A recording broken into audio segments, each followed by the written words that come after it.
Hello, my name is Rich Howard, owner of Architectural Builder Supply, and this video is to bring you a closer look at the Jo. This is their part number MST-261. This is a brass-plated strike plate is what it is. Steel base, and this is going to be available in different finishes. The BP stands for brass-plated. DU is available, which is a dark brown, or what they call Duranotic finish, and then there's SL for silver coated. This is a 4 7/8 strike plate, very typical and common that you're going to see in steel frames. This is where you're going to see a 4 7/8 tall strike. There is a link below this video to a document called Template where you can review along with me on these dimensions. 4 7/8 overall height. It's going to have an overall length of 1 7/8 according to the template, and that's correct. However, strikes are really measured from the center line of the screw hole to the edge of the lip, and on this strike it's 1 1/4. An 1 1/4 is the common size. 1 1/4, 1 5/16, maybe sometimes 1 3/8, maybe 1 3/16 as well, but 1 1/4 is right in the proper range for this. We'll give you the rest of the dimensions, which I seem to get asked all the time. Overall height of the lip section alone is about 3 5/16. The overall height of the cutout, they have there at 3 inch, and that's correct. They have a width on the cutout at 3/4 inch. That's correct as well. The material thickness, they give it 90 thousandths. Why don't we go ahead and test that as well? And then the template will give you the balance of dimensions that I've not given here. 90 thousandths. Well, yeah, 0.097 inch thick. 0.097 inch thick. Makes it about the thickness of a residential hinge for comparison. Now, why would you use a hinge, a strike plate with a large cutout? Well, you might have a mortise lock. And you might have a mortise lock where it has a latch bolt and a deadbolt function. And this strike is going to be significantly less expensive when compared to the manufacturer of the lock's original strike cost. Mortise locks that do not have deadbolt functions don't require a hole up in the top. Okay, just generally one down here for the latch.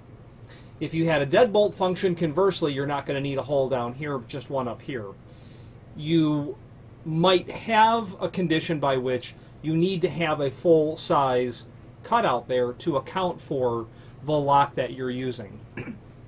Probably a more common reason why you'd have a large cutout like this is simply because the height of this frame on the strike location and the height of the lock prep on the door are not correct to each other.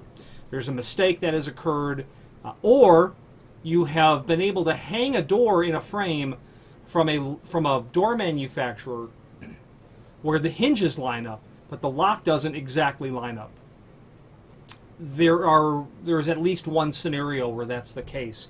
You can get away with using a full slotted out strike plate like this to allow you to use that stock door in an already existing frame, or a stock or a door that you already have, and then purchasing a frame alone. Okay, so keeping in mind that you've got some room there, but generally covering up or mitigating an error is where you're going to see this. There's no reason to have a have a strike like this from the factory with such a large cutout. There must be a reason why you want it. You wouldn't choose this for no reason at all, is what I'm trying to say. This will include the 12/24 machine screws, which will be typical and common for a hollow metal frame. Would not be my choice. Yeah, this would be okay. The very tip of the screw has a wide thread that you might install into a wood frame, but it's very uncommon to see this actually installed in a wood frame. Having said that, there's nothing that would preclude you from installing this into a wood frame. You certainly could use a strike like this if you were trying to mitigate a small localized area amount of damage that's occurred on maybe a 2 1/4 tall or 2 3/4 tall strike. That wouldn't be impossible. Whatever the case is that you're using it, it doesn't really matter why, of course, just so that it solves your problem naturally. The name Jo happens to be quite synonymous with strike plates. There is a link below this video to a document called Product Catalog. which will allow you to review not only this strike, but all of the other strike types from Danjo. They're going to have strikes that will be security strikes. Well, first of all, they'll have standard replacement strikes.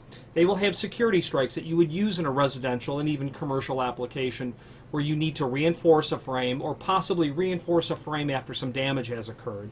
They are then going to get into a significant product offering of extended lip strikes.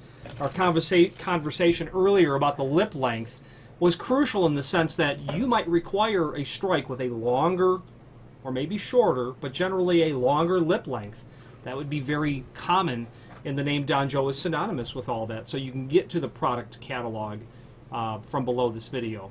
Finally, there's a link below this video to the manufacturer's page where you can pull up not only all of the Danjo products that we sell, but a link to the manufacturer's website, along with a link to not only the full product catalog, but all of the individual subsections of that catalog. And when you look at the titles of those subsections, you probably start to realize, oh gosh, Danjo makes a lot more than just latch guards and door reinforcing plates. They're a comprehensive provider of trim, practically all things trim and auxiliary hardware related. Good quality people, good quality customer service, good quality product, excellent value. If you have any questions on the Danjo, their part number MST-261 and a BP finish, brass plated or any other Danjo product, please feel free to reach out to us. Thank you.